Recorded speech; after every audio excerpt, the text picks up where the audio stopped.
Приветствую вас, дорогие друзья. Мы начинаем цикл передач «У камина» о главном. Эта передача не просто разговор, это передача размышления у камина, чтобы мы размышляли о вечном, о главном. И поэтому вечность, она такая большая и безграничная. О ней так хорошо размышлять.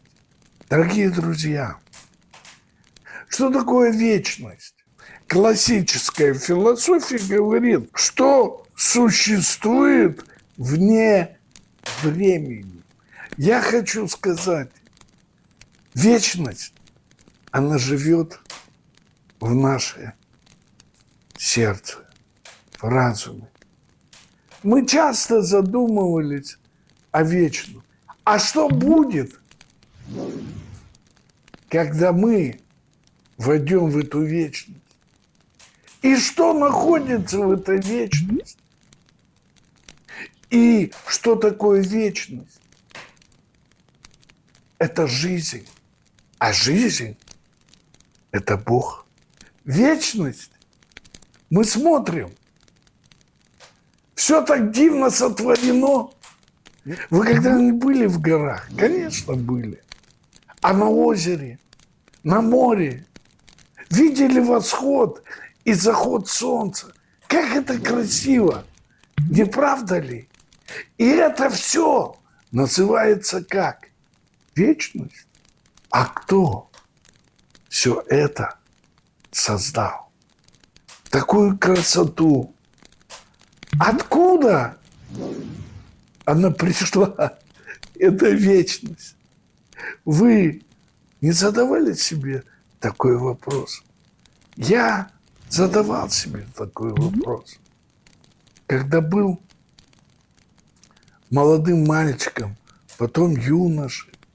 И потом эта вечность, она нашла меня. И изменила всю мою жизнь. Вечность. Кто вечный? Мы понимаем, все, что на земле, оно не вечно.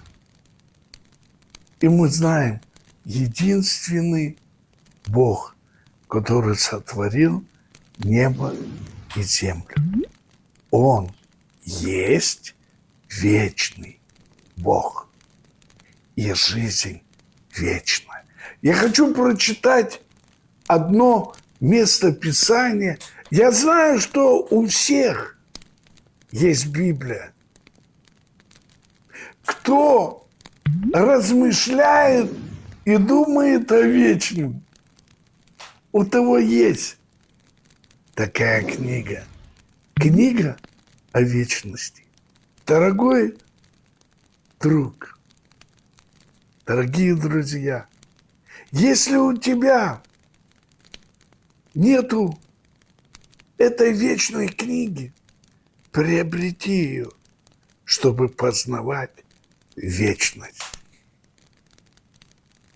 И я хочу прочитать Исайя, 40 глава, с 28 стиха.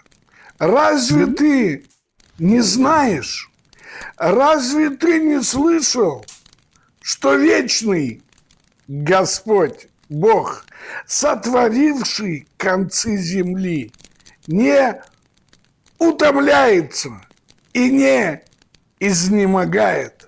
Разум его неисследим.